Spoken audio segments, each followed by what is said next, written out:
Muli tayong nagbabalik mga kapaniwala, mga kanakos. Magmamadali na po tayo dahil dito sa lugar natin ay napakainit po. Kasi dito, kaya kung mapapansin nyo, karamihan po sa videos ko po, naka face mask po tayo. Nasa bakanting lote po kasi tayo. Ito pong kung saan po ako gumagawa ng video, sa abandonadong bahay po to. Kasi maingay sa amin, may aso, may mga ibon po sa kapitbahay namin. Kaya naka face mask ako lagi. Dahil nga po itong mga bakanting lote, tinatapunan po yan ng basura. Yung kakaiba pong amoy. Ngayon lamang po ako hindi nagano, hirap po kasi ako huminga dahil nga po anong tawag dito, high blood din tayo, sobrang init, di po natin kayang masyadong nakatakip, kaya hindi na po tayo na face mask po. Ang ipapakita natin ngayon ay ang mutya ng langka. Ang totoo po nito, ipapakita ko sana sa inyo kung hindi lamang kinuha ito ng taga-ibang bansa, matagal na pong kinuha ang pinaka-rare ko po na mutya ng langka. Ang meta pong meron lamang pong ganon. Kung sa iba man po makuha yan, hindi na po ganon ang itsura. Isa pong rare sa mutya ng langka ay ang bunga po nito. Makikita lamang po ninyo ang bunga nito sa picture. Pagmasdan ninyo, para siya talagang bunga na maliit. Bunga talaga siya. Makikita nyo, langka talaga siya na bunga na mutya. Ginawang bato, syempre mutya na po siya. Kinuha na po kasi yan. Before po kasi gagawin kong video yan, ang pagkakamali ko nun, pinakita ko po kasi yan. Nahiya na po ako dahil nga po taga ibang bansa yung kumuha. Pero po pinakuha lang sa kamag-anak niya rito. Sir, shout out sa inyo sa Amerika. No? Alam niya na po yan. Dahil siya lamang pong binigyan ko niyan kapag nabanggit ko yung laman ng mutya, alam niyang siya lang yan. Diba? Binigay ko po sa kanya yan. Makikita nyo po yan sa picture ng videos na to, para makikita nyo po sa video ang picture niyan. Ang ipapakita lamang po natin dito, yung ipapamahagi po natin. Magmamadali po tayo dahil po kanina yung videos po natin about dun sa mga paliwanag ay mahaba-haba po. Ipapaliwanag natin dito, mabilisan na lamang po ito, ipapakita lamang po natin. Ito pong mutya na to, isa pong kolektor ang kumuha na to na mutya ng langka. Shoutout sa iyo, Bro Henry, na nasa ibang bansa pa rin. Sa kanya po to. Nagpaalam ako na ipapakita ko lamang sa inyo. Pero itong pinakaingat-ingatan kong matagal na maraming kumukuha, hindi po pinamamahagi. Pero ngayon, na maestro, nagpasya na ako na ipamahagi na to. Ipapamahagi ko. Unahan lamang kayo. Kung alin yung pinakita kong ipapamahagi namin ngayon, hindi lamang to. Kung alin ang makikita ninyo sa video, sa lahat ito ay rate, unahan lamang kayo. PM lamang kayo, message nyo ako. Mga kapaniwala, mga kanakos, tingnan nyo itong binigay ko kay Henry na magandang buto po ng langka o mutya ng langka. Kapag kasi sinabing buto ng langka, hindi na po yan masyadong kamukha ng buto ng langka. Yung bunga kamukhang kamukha niya, lumiit nga lang. Pero yung buto, pinalaki, pwedeng pinaliit. Ganun po yan. Huwag po kayong maniniwala basta-basta dun sa nabibili sa mga online. Pero mga T1 maestro kamukha yung mga nabibili sa online. Kaya ano po yung panlagay sa halaman, yung mukha talaga siyang buto ng langka. Doon ako natawa, nilalang pasintabi sa inyo mga manluloko. Lokohin ninyo sarili nyo, nilulubog ninyo sarili nyo sa impyerno Bahala kayo kung hindi nyo lalabanan yung panluloko ninyo. Bumalik kayo sa Diyos para malay nyo isang araw maging katulad nyo rin kaming meta, ibang antingero na tagusan ng third eye or manggamot kayo. Gumawa kayo ng mabuti, hindi manglamang kayo, hindi nyo alam dyan, baka yung isang tao pambili na lang ng bigas yan, pangkain nila, binili pa yung mga peking mutyanin yung pinakipagkitang mga normal na bato. Binili po nila yan sa online, tapos ipapagit sa mga tao na ganito. Kamukha talaga, pati yung mga alimango, huwag kayong magpapaniwala sa mga ganun. Tingnan nyo, galing Indonesia yung gawa niyan pag ipapakita ko sa yung mga picture para makabulgar na manggagalitin na naman sa galit ng mga bokong na to. Yung po mga kumakalabot sa mga tunay, mga nagkokomento na hindi tama, nagpapasikat, pabayaan nyo po yan.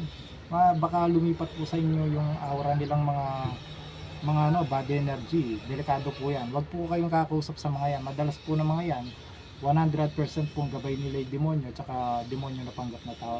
Yung mga demonyo na ginagabayan ng demonyo, magkaskas kayo ng asin, humingi kayo ng tawad sa itaas, baklasin ninyo, magkaskas kayo ng asin, habang kinakaskas ninyo, humingi kayo ng tawad, tapos maglagay kayo ng asin. habang nagkakaskas kayo, humingi kayo ng tawad sa Diyos, tigilan ninyo. Dahil kapag nilukuban kayo ng demonyo, lagot na kayo.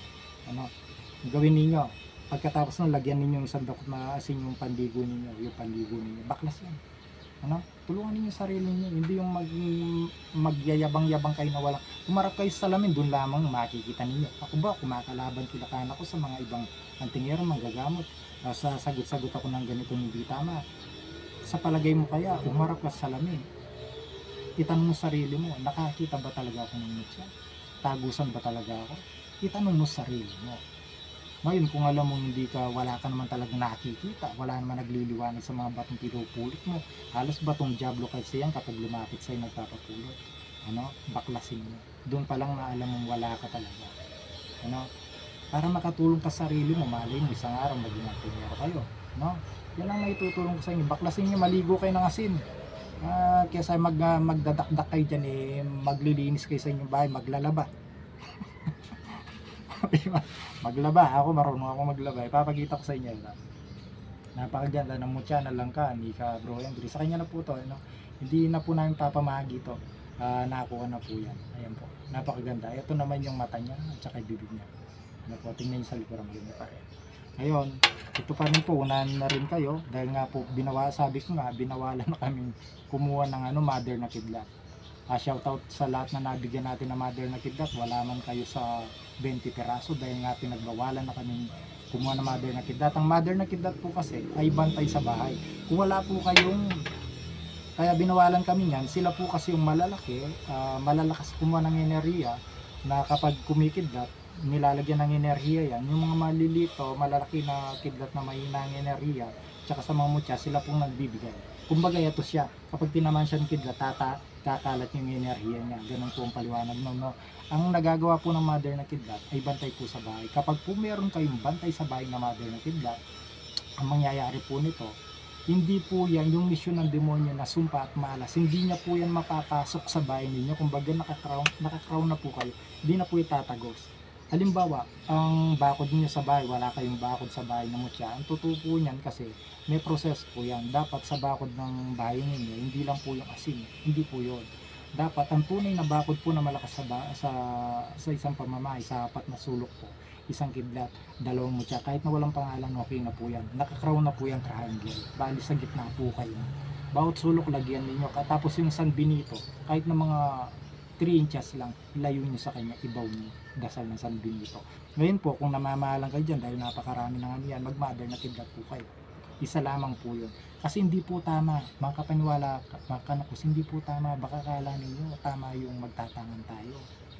Nabubulagan po tayo. Akala natin yung tama yung magtatangan tayo, protection, hindi man lang ninyo naisip na ang sarili lamang natin ang may protection. Paano yung pamilya natin, paano pamamahay natin, natural. Kayo hindi na kayo tatamaan ng sumpa at malas, saka yung mga bad energy sa katawan, hindi kayo mababatuan ng mga masama. Paano yung pamilya ninyo, paano yung pamamahay ninyo, hindi nyo ba naisip yun? Ngayon, para maprotektahan kayo, bago tayo magtangan, halimbawa po, nagtangan po tayo ng kunwari, kidlat na to. Itong kidlat ko na to, rare na po. Binigay lamang po to sa aming mga meta, hindi na po ito inulit. Years na po, nakuha ko ng tumanda, hindi na po ako binigyan. Ibig sabihin, nag-isa lamang po siya. Isa po siyang linta, pero gawa po siya sa kidlat. Ano po, kakaiba. Po yan. Ganito po yan. May tangan po kayo. Dapat may tangan din ang bahay ninyo, protektadong buong pamilya ninyo. Hindi po tama yung, huwag kayong magpapapaniwala sa mga walang alam na susutin nyo lang isa. Isa. Enough na yun. Di sana wala nang antingerong walang maraming suot. Ang problema nito yung mga tunay na antingero. Ginagaya po ng mga peke, nagsusuot din sila kunwari mga anong pinagkakasan nila para patunayan nila sila. Makapanloko sila tunay na antingero. Hindi po ganun yun. Kaya galit din po yung mga tunay na antingero. Iba-iba po kasing antingero. Pero hindi po ibig sabihin na bilang isang antingero kayo magsusuot kayo. Hindi po ganun ang gasyanan po. Kaya lamang po kayo nakakita sa ibang probinsya na maraming suot dahil nga po yun ay tradisyon na po nila. Kumbaga ginagalang na po natin yun, dapat igalang po natin yun na sila po kasi bilang isang antingero, magmula pa po sa ninuno, yun po ang pagpapakilala nila. Ano po? Sa amin kahit wala kaming maiisuot, okay lang dahil kami mga meta. At saka iba, marami naman hindi nagsusot pero po bilang paggalang, igalang po natin yun. yung mga ganon. Kasi marami nagko-komento bakit iba-iba yung suot. Dahil nga po dun sa nakasanayan nila, magmula sa mga naunang antingero, ganun po sila. Ang problema niyan, kaya galit din ng mga yan, yung mga namimiki po, ginagaya sila pulot ng maraming bato, lagay nila sa mga mesa. Ito yung magpapakita sa inyo, marami silang mga habak-habak na gano'n. Hindi po gano'n base yan. Kaya maraming naloloko sa tao. Kawawa talaga kami mga tao. Pero yun nga sinabi ko sa unang video ko na before ito, na sinabi ko, kapag kayo naghanap ng tunay na mutya, naniniwala sa tunay na Diyos, dadalin at dadalin kayo ng mabuting spirito sa mga tunay na antingero, tunay na meta. No? Papakita ko sa inyo, ito po, no? Ito po yung una na lamang po kayo, no? Ito yung ayaw ko ayaw kong ipamahagi talaga ito. Kaya lang ibabahagi ko na may kumukuha na kay Tiwan ito eh. Pero unahan lamang po kayo. Ito po yung malaki, yung mutya ni Kay Henry. Ito po yung iniingat-ingatan ko na maganda na years na po sa akin na mutya na ng kakoy na po. Yan po. Pero ipapamahagi ko na unahan na lamang kayo. Tapos dito alin pa ipapakita natin yung sa mutya ng pagong natin. Hindi pa natin papakita yung video sa pagong, ano? Tsaka na yan. Tapos ito po, kapag tumama ang isang kidlat sa isang talisay, ang talisay po kasi may kabal. Kahit sa isda, nasubukan namin, bilang breeder ng isda, nagipaglaban kami ng fighting fish. Kapag binababad namin talaga sa daon ng talisay, kumakapalang kaliskis niya, nagkakabaluti siya, hindi siya masyadong tatablang. Kaya nga mga alog na talisay na mapupulot na biglang lilitaw, itabi po ninyo. Hindi po yan mutya, pero may panangga po yan. Ano po? May panangga po yan. Lahat ng tumama sa talisay na kidlat ay iba po. Dahil nga po, sinabi ng nagabay na kidlat sa akin, kahit kay Maestro, bago ko nakilala si Maestro, bago ko nakilala si Maestro, lahat ng tumatama ng kidlat sa talisay ay kakaiba. Hindi ito itim, hindi ito brown. Para silang kakanin. Tama nga si Maestro. Ito, years na din sa akin to, kaya nga sabi ko sa inyo, ito siya. Sa ibang video ko pinakita ko na to guys eh. Pinakita ko na to, ayan siya para siyang kakanin. Unahan na lamang po kayo, no? Dahil noon, binibili ito kay Maestro at kay Tiwan. Tito eh, no? Mahal na pero ayaw ko talagang bigay no. Kasi una, kumbaga parang na-excite ako. Mga kapaniwala mga kanakos. O nung unang pinakita ko to, dinil mo kasi kagad eh. Dinil kasi kagad dito ni Tiwa yung kasama natin tagusan. Nung nakita ng isang kolektor, nag-away-away na sila dahil nga nauna raw nakausap na umabot siya ng 50k. Sabi ko, hindi ko binibigay yan. Hindi binibigay yan, pero ipapamahagi po natin to na hindi po ganun ang halaga. Basta ingatan lamang po ninyo. Unahan na lamang po kayo, no? Ito po yung nag-isang tumama po natin sa talisay na years na po na hiniingatan natin. Ito, pinahirapan ako nito eh. Nasa gitna pa po. Alam ko nung nakuha ko eh. Ayan po siya. Wala pong tumatama. Inuulit ko. Huwag kayong magpapaniwala sa iba na baka may tumama sa talisay na ganitong kulay. Lahat po ng tumatama sa talisay ay iba po. Iba pong misyon. Ibig sabihin, kaya nga po pinapakita niya. Ibang misyon niya, kaya nga ibang kulay niya. Ano po? Ngayon, nakapost na rin po. Ibang vlog sana to. Una na lamang po kayo dito. At saka dito sa langka na to. Ngayon, dito sa iiba sana ng video to pero papakita ko sa inyo. Titingnan nyo po nakapost dito sa FB account ko yung kidlat na to na matagal na rin gustong kunin ng anim ang gustong kumuha nito eh. Maestro dati, diba? Anim ang gustong kumuha hanggang dumami na sila, nakita nila nakapost to. Makikita ninyo doon, nung pag-picture ko, pinakiusapan ko lang na gusto kong makita ang anghel na gumagabay dito na kidlat kung anong itsura. Nung unang pinicturean ko po yan, ay ayaw niya magpakita. Nung aura po kasi yan eh, wala naman po sila sa bato na yan. Kumbaga mabilis po sila, nakabukod po sila. Halimbawa, ito yung anghel, ito yung kidlat mo. Kapag mabilis po silang sumasaklolo, mabilis pa sa bala yan. 10 beses mabilis sa bala, ganun nga po yan. Pero yung paniniwala ng iba, nandyan po yung mga gumagabay. Huwag ko po kayo maniniwala doon po. Kumbaga, kapag hawak niya ng ganun yung mutya ng kidlat, rehistrado na po kayo. Pagkahawak nyo ng gano'n, halimbawa, pinangalanan nyo, kunwari, Martin, o kakusapin mo Martin, pag-uusap, ganito, alis ako, ganito, mabilis pa yan, nasasagot. Diyan, nandyan na po yan, naiintindihan na po nila yan. Kaya po, pinakita niya doon yung tangos ng ilong niya. Ang gwapo siguro ng El na yun sa personal, ang tangos ng ilong niya, shadow niya. makikita niyo yung bibig niya doon, tsaka yung mata niya. Mga kapinwala, mga kanukos, pinicturean ko po yun. Tingnan niyo sa FB account ko. Una na lamang po kayo, no? Pasintabi po sa hindi po nakakauna sa mga mutya natin. Kung ang patakaran po kasi namin, kung sino pong mauna, doon lamang po namin binibigay, no? Unahan po kayo, ayan po, napakaganda niya. Kakaiba po siya, tingnan niyo dito, ayan po yung ano niya, ang ganda niya. Dito lamang po ang ganda, tsaka kakaiba po siya rito. Ang dami ko na pong kidlat, ito po kakaiba talaga siya, isa po sa kakaiba talaga, parang gawa ng tao nga kung titingnan, napakatindi po ng gawa. Tapos medyo pabilog sa ilalim, tingnan niyo, tapyas po siya dito. At tapos kapag pinaikot ko, tingnan, napakaganda po niya. Oh, yan po, kakaiba po. Oh, kita niyo, kakaiba po siya. Yan. Una na lamang po, no? Tapos dito, isa pang kidlat natin, ito pa pong kidlat natin na isa na dala ni Maestro galing sa mission ito. Ayan po, unahan lamang po, no? Tapos ito sa mga mayroong business sa baboy o kaya year of the pig o ano man yan, year of the pig, kahit anong hayop dyan, kung anong year kayo, mas naman po. Unahan lamang kayo kung yung mga nag-aalaga ng baboy kahit sa bahay lang, pandagdag po ng pangakit ng aura ng ano, ganang pamumuhay. Kung may babuyan kayo o year of the pig kayo, mas maganda. Ayan po, napakakit ng baboy natin, na ayan po yung tenga niya, napakataba niya. Hindi lang po yung basta-basta mutya ng baboy, yan po ay kidlat. Ano po, yan po ay kidlat. Tapos ito pa po, isang kidlat natin, maganda, maliit lamang siya. Ano po, tapos ito pong kidlat natin, nagawa sa isang ibon. Ayan po siya, maliit lamang. Unahan lamang po mga kapaniwala, mga kanakos, no? Kasi sino po mauna, doon na po namin bibigay. Tapos ito po, ang nag-isa lamang po ito, nakapost din sa FB ko. Ang mutya po ng isda, isang pufferfish o isang buteteng dagat. Ayan po siya, napaka-cute niya. Ayan po mata niya, ayan po palikpik niya. Palikpik niya, ayan po mata niya. Merong design siya, ayan po. Pufferfish siya, kita niyo, ang cute po niya. Oh. Ito yung design niya, ayan po yung mata niya, ito po yung mata niya. Itong mata niya, ayun po yung palikpik niya. Ayan po, tignas na mabuti. Ganun lamang po, no? Ayun po yung uso niya. Ang cute po ng uso niya. Dit. Tapos po, ito na yung pinakahuli natin na tatapita muna ng kidlat. Bago yan, unahan lamang po dito sa 2-in-1. Na unahan lamang po dito mga kapaniwala, mga kanukos, ano? PM na lamang po kung sino pong nagnanais. Ang mutya po ng kakaibang kabute na itinago po sa magaspang na bato.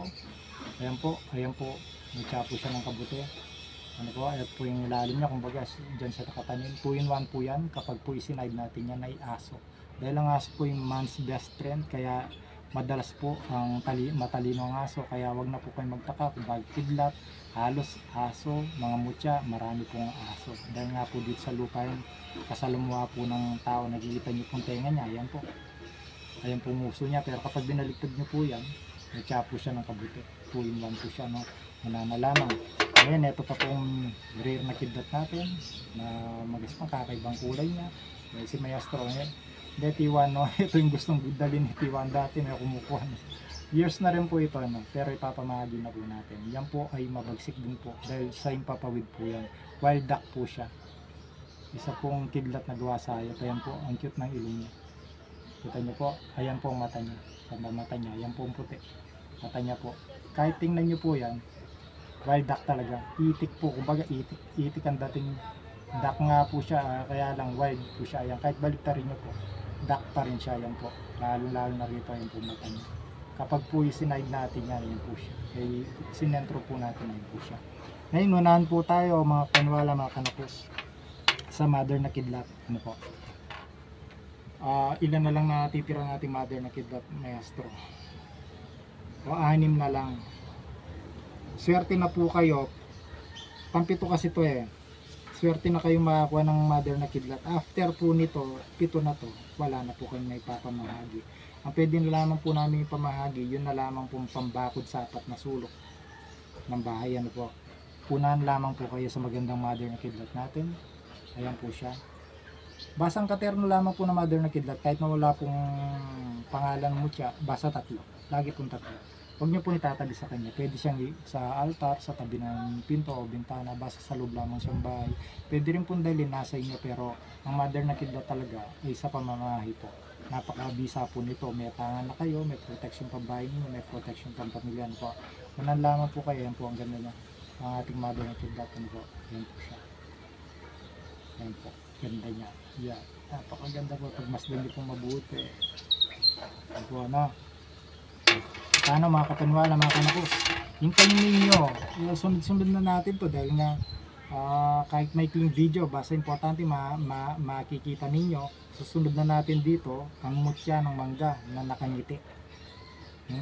Ngayon lang kayo makikita ng mutya ng mangga na nakangiti, pero ang problema rito yung naka-reserve na nga, nakalagay na sa isang cabinet kasi dinadasalan po natin yan, nakabalot na rin po yan sa isang collector.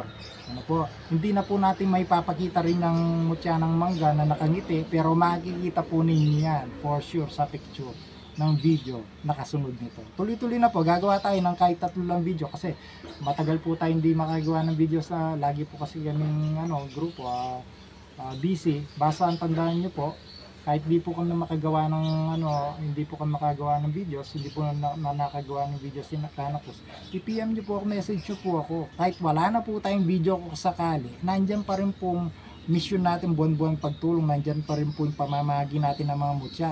Lalo na kung kidlat lang, hindi po kami mauubusan dahil nga po ang Meta ay instrumento ng hari ng kidlat, ang center po namin ay kidlat.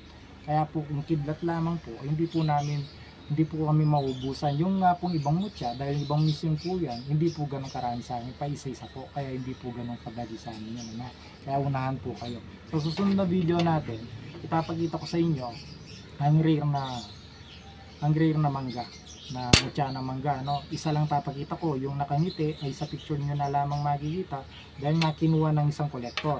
Sila pong nag-pressure niyan dahil nga po ang kolektor na to, pinag-uusapan kami, hindi niya ito ipapamahagi sa iba, talagang niregalo niya. Nahiya na kami, maestro, nahiya na tayo. Ang nakakuha nito si Tipo Tiwan, wala siya siyang nakakuha nito nung nahulog sa ulo. Sa ulo niya ay kukwento ko na lang sa susunod na video na to. Sana umabot pa. Ano po, mga kapanwala, mga kanakos, hintayin nyo sa susunod na video. God bless po. Thanks.